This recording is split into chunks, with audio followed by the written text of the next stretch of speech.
네, 우리 보좌의 축복을 누리는 393 기도, 우리 기도함으로 오늘 아침 예배 시작하도록 하겠습니다. 우리 함께 기도하겠습니다.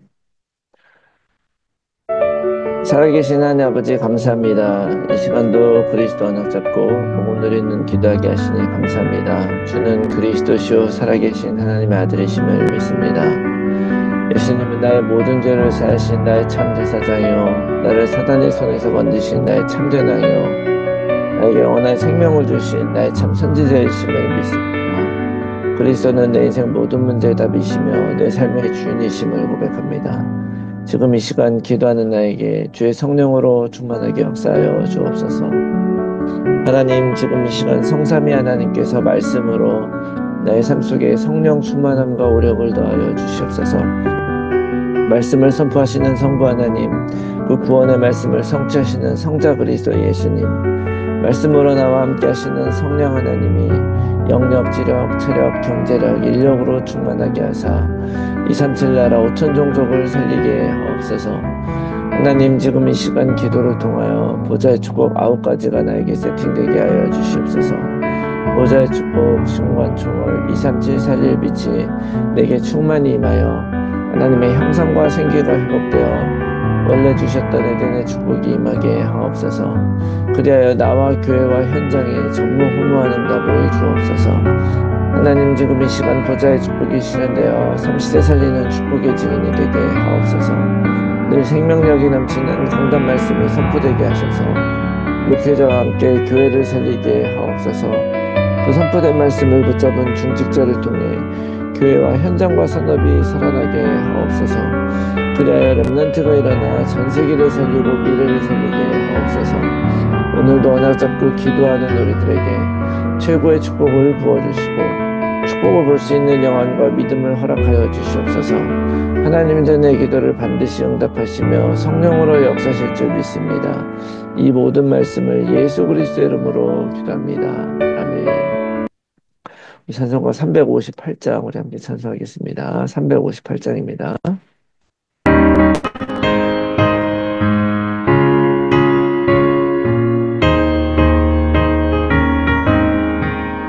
주의 진리 위해 십자가 공기 하늘 높이 들고서 주의 군사 되어 용맹스럽게 찬송하며 나가세 나가세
아멘. 네, 오늘 아침에 하나님께서 주신 말씀, 마가복음 11장 27절에서 33절 말씀입니다. 마가복음 11장 27절에서 33절 제가 읽겠습니다. 그들이 다시 예루살렘에 들어가니라. 예수께서 성전에서 거니실 때에 대제사장들과 서기관들과 장로들이 나와 이르되 무슨 권위로 이런 일을 하느냐? 누가 이런 일 할 권위를 주었느냐? 예수께서 이르시되 나도 한 말을 너희에게 물으리니 대답하라. 그리하면 나도 무슨 권위로 이런 일을 하는지 이르리라. 요한의 세례가 하늘로부터냐 사람으로부터냐 내게 대답하라. 그들이 서로 의논하여 이르되 만일 하늘로부터라 하면 어찌하여 그를 믿지 아니하였느냐 할 것이니 그러면 사람으로부터라 할까 하였으나 모든 사람이 요한을 참 선지자로 여김으로 그들이 백성을 두려워하는지라. 이에 예수께 대답하여 이르되 우리가 알지 못하노라 하니 예수께서 이르시되 나도 무슨 권위로 이런 일 하는지 너희에게 이르지 아니하리라 하시니라. 아멘. 할렐루야. 새로운 하루가 시작이 되었습니다. 오늘도 우리는 진리 위에 서서 걸어가는 그런 하루가 되시기 바랍니다. 진리를 이길 수 있는 것은 없죠. 진리가 모든 것을 이길 수 있다면 그 진리를 가지고 진리에서 살아가는 나의 인생이 가장 안전하고 축복된 길임을 믿습니다. 이 사실을 누리기 위해서 오늘도 예수님은 그리스도 모든 문제 해결자이시고 우리가 늘 함께 하신 임마누엘 하나님이심을 고백하겠습니다. 자, 오늘 예수님께서 성전을 뒤집어 엎고 나서 다시 말하면 성전을 정화시킨 것, 그 일이 왜 필요했는가를 사실은 오늘 보여주고 계시는 거죠. 이전에 무화과 나무를 저주하신 일도 있었죠. 그 무화과 나무가 열매가 없는 것을 보고 저주하시고 한 것들도 다 사실 연결이 돼요. 다시 말하면 이 안에 우리는 누구냐? 우리는 무엇을 위해 사는 것이냐? 또 더 나아가서 우리가 하나님 앞에서 살아가는 존재라고 하는 것을 오늘 기억하게 하고 보여주는 것이 바로 오늘 본문입니다. 자, 오늘 본문에서는 어떻게 보면 가장 하나님 앞에서 살아가는 것처럼 보이는 대제사장, 그리고 서기관들, 장로들이 나오죠. 자, 이들은 마치 잎이 무성한 그런 무화과 나무 같아 보이는 사람들이에요. 그렇지만 그들은 하나님을 섬기는 사람들이었고, 그 당시에 가장 종교인이었고, 가장 하나님과 가까이 있는 사람처럼 보이는 사람들이었는데, 그들이 사실은 얼마나 하나님과 상관없이 살아가고 있는가를 오늘 정말 제대로 보여주고 있는 말씀이라고 할 수 있습니다. 예수님이 이제 예루살렘에 들어가서 성전을 거니실 때라고 이렇게 얘기를 했어요. 예수님이 그냥 성전을 거닌 게 아니죠.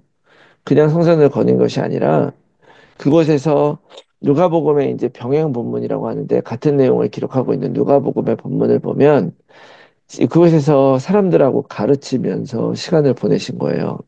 그런데 이 성전 안에서 사람들을 가르치는 것을 제일 싫어하는 것이 바로 대제사장들과 서기관들이에요. 왜냐하면 성전 안에서는 아무나 가르치는 것이 아니라 자기들이 가르쳐야 되거든요. 이는 마치 그 중세 시대에 카톨릭에서 사제들 외에는 성경을 보지 못하게 한 것과도 같은 그런 맥락이 있고 또 사도행전 3장에 보면 안진뱅이를 일으킨 그런 베드로가 사람들이 이제 깜짝 놀라는 거를 보고 솔로몬 행각에서 사람들을 모여가지고 내가 이렇게 한 것이 아니라 바로 하나님께서 예수님을 그리스도로 살리셨고 그 다음에 그 일로 인하여서 그 예수 그리스도가 들어와서 이렇게 된 것이다 라고 가르치는 그런 것을 보고 그들이 베드로를 잡아간 것과 같은 이유죠. 성전 안에서는 우리만 가르쳐야지 누가 함부로 이걸 가르치냐 하는 그런 마음을 가지고 있었던 것이죠. 그래서 이들의 관심은 겉으로 보면 하나님의 그 말씀, 정확한 말씀이 들어가야 되고 그렇게 돼야 된다고 생각을 하는 거죠. 그렇지만 알고 보면 그 모습은 진짜 하나님을 위한 것이 아니라 순전히 자기들의 입속, 자기들의 이익을 위한 것에만 있었다라는 것을 우리가 볼 수 있는 거죠. 그들은 나의 권위나 내 모습이 중요한 사람들이지 하나님의 일이 중요하거나 하나님 앞에서 뭘 하는 것을 보는 것이 않아요. 근데 이건 우리들에게도 굉장히 중요한 메시지를 줍니다. 사람들은 자기 인생을 걸고서 많이 오고 있잖아요. 자기 인생을 걸고서 무엇인가를 많이 하는데 나중에 그것이 아니라고 밝혀졌을 때 그거를 쉽사리 놓지 못하죠. 우리가 일전에 그 예수님이 너 있는 나를 누구라고 하느냐라고 했을 때 베드로가 예수님을 붙들고 막 컴플레인 하면서 막 서로 막 험한 말 하면서 싸웠던 그런 본문을 본 적이 있어요. 왜 그렇게 할 수 있습니까? 내가 모든 것을 다 걸고 걸어왔는데 만약에 내가 원하는 대로 되지 않으면 큰일 나기 때문에 그러는 거예요. 이게 사람들이 다 그렇죠. 그러나 예수님은 그런 제자들에게도 마찬가지고 오늘 대제사장들과 이런 사람들에게 마찬가지고 이미 바로 요 전에 바로 예수님의 두 제자가 와서 나는 하나 오른편 왼편에 앉게 해주세요. 그럼 네가 우리 뭐 내 거 다 주고 했습니다. 막 그러니까 예수님이 그들에게도 말씀하셨었잖아요. 그런 모든 사람들에게 오늘 굉장히 중요한 것을 이야기를 보여주고 있는 거예요. 자, 오늘 이렇게 대제사장들과 이 사람들이 나와서 예수님에게 시비를 걸죠. 너희가 무슨 권위를 가지고 이런 걸 가르치느냐라고 했을 때 예수님이 이제 그들에게 말씀을 하시는 거죠. 어, 사실 예수님에게 네가 무슨 권위로 이런 걸 가르치냐라고 하는 말에는 그 권위는 너에게 있지 않고 우리에게 있다라고 얘기를 하고 있는 것이죠. 자, 세상의 권위를 나타내기 위해서 어떻게 보면은 성전 안에서 예수님에게 시비를 걸고 있어요. 그 당시에 뭐 그들이 예수님이 그리스도라고 하는 사실을 모르는 건 우리가 이해할 수 있죠. 뭐 인정하고 싶지 않을 수도 있고 쉽사리 누가 그리스도인지 알아채기 어려운 건 사실입니다. 그런데 그런 건 모른다고 하더라도 그러면 하나님을 믿는 사람들이 지금 어떤 모습을 보이느냐 하는 거예요. 그들은 예수님이 그리스도인 건 몰라도 하나님 안에서 하나님의 성전을 어, 이렇게 섬기는 사람들이잖아요.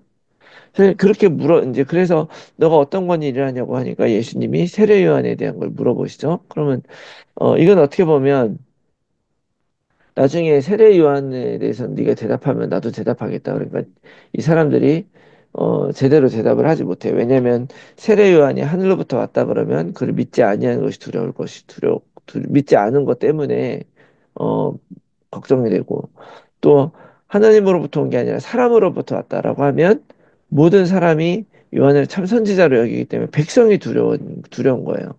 어떻게 보면 이 사람들은 하나님을 두려워하는 게 아니라 백성을 두려워하는 사람들인 거죠. 이에 예수께서 대답하여 이르되 우리가 알지 못한다라고 얘기를 하니까 예수님도 나도 그럼 얘기 안 하겠다. 이래서 표면적으로 보면 예수님이 그들을 논쟁으로 이긴 것 같지만 사실은 그 안에 예수님의 답이 들어가 있는 거예요. 자, 세례 요한은 어, 사람들이 구약의 마지막 선지자로 여길 정도로 굉장히 사람들이 하나님으로부터 온 선지자다라고 인정을 했죠. 그런데 그런 세례 요한을 그들이 믿지 않았잖아요. 어, 그래서 모른다고 했는데 사실은 그들이 만약에 예수님을 세례 요한을 하늘로부터 온 선지자라고 대답을 한다면 그게 바로 예수님의 대답이 있는 거예요. 왜냐하면 세례 요한이 내 뒤에 오실 이 바로 예수님에 대한 그런 예언을 했기 때문에 그런 것이죠. 그들이 하늘로부터 왔다는 것을 인정을 하면 세례 요한을 그러면 바로 그분이 예수 그리스도라는 것, 그 권위로 가르쳤다는 것이 바로 드러나게 될 것이고 그리고 그것을 인정하지 않는다고 한다면 그러면 설사 예수님이 하늘로부터 온 권위로 했다 그래도 이들은 인정하지 않을 것이기 때문에 예수님이 바로 이런 답을 한 것이죠. 그래서 이 사건은 어떤 논쟁의 그런 형식을 띠고 있지만 그 내면에 숨겨져 있는 것을 보면 이거는 예수님이 논쟁이 이겼다는 것이 아니라 바로 그 당시에 하나님을 섬긴다고 하는 사람들이나 제자들이나 많은 사람들이 진짜 중요한 것이 무엇인지를 모르고 무엇을 바라보고 사느냐 하는 거예요. 하나님을 바라보고 하나님을 보고 살아가는 것이 아니라 그저 사람을 바라보고 그냥 살아가는 것이죠. 더 중요한 것은 싸워 이긴 것보다는 사람들 눈치를 보고 진리를 외면하는 대제사장들, 서기관 장로들의 모습이죠. 겉으로 보기엔 훌륭한 신앙인인 것 같지만 이런 것이 중요한 것이 아니에요. 겉으로는 풍성한 나무인 것 같지만 그것이 중요한 것이 아니에요. 겉으로 보면 제사를 위해서 아주 활기찬 성전 같지만 그것이 중요한 것이 아니라고 하는 것입니다. 진짜 중요한 것은 뭐냐? 종교개혁자들이 했었던 그런 모토와도 같이 코람데오 하나님 앞에서 살아가라는 거예요. 구약에 많은 왕들도 있었습니다. 그들이 하나님께 인정받은 다윗 왕이나 이런 히스기야 왕이나 이런 요시야 왕 같은 사람들 어떤 사람들이었어요? 그들은 백성을 뒤로하고 하나님을 앞에 두고 살아갔었던 사람들인 거예요.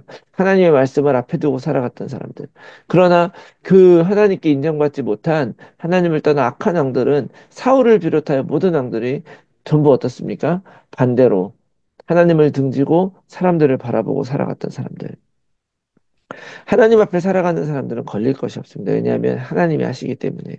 오늘 말씀 통해서 오늘 우리들도 정말로 하나님을 믿는 복음을 가진 사람으로 살아가고 있는데 이 땅에 정말로 우리는 사람을 바라보고 살아가느냐, 내가 이러는 일을 보고 살아가느냐, 내가 오랫동안 생각했던 걸 붙잡고 살아가느냐, 아니면 참된 예수 그리스도를 정말 깨닫고 붙들고 살아가느냐, 진정한 하나님의 말씀을 믿고 그것을 따라가느냐 다시 한번 돌아보시면서 정말로 다시 한번 예수님이 내 안에 그리스도가 되셔서 정말로 참된 예수 그리스도를 따라서 하나님의 백성으로 언약 따라 살아가는 여러분들이 되시기를 바랍니다.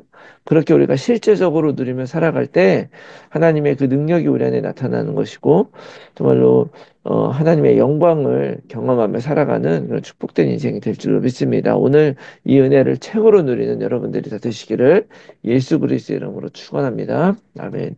제 말씀 놓고 우리가 함께 나눌 기도의 제목은요. 나의 삶의 중심과 목적과 방향이 하나님의 뜻과 계획에 맞게 하시고 나를 통해 생명의 역사 일어나고 전도가 일어나게 하옵소서.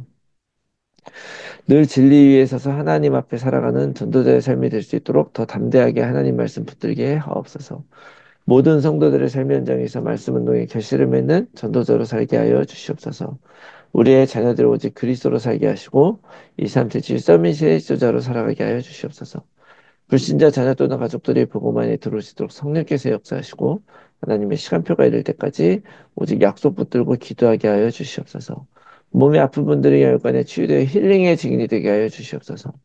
제123 알레티시 운동 안에서 영원한 응답을 받고 영적 유산을 후대에 남기는 삶이 되게 하옵소서. 나의 현장과 상황 속에서 정확한 복음에 집중하면서 하나님이 주실 응답을 기다리며 날마다 언약 안에서 걸어가게 하옵소서. 지속된 삶의 캠프를 통해서 성경적 전도운동에 응답을 받게 해주시옵소서. 위에서 기도해 주시고 오늘 하루도 승리한 하루가 되시기 바랍니다. 우리 함께 기도하겠습니다.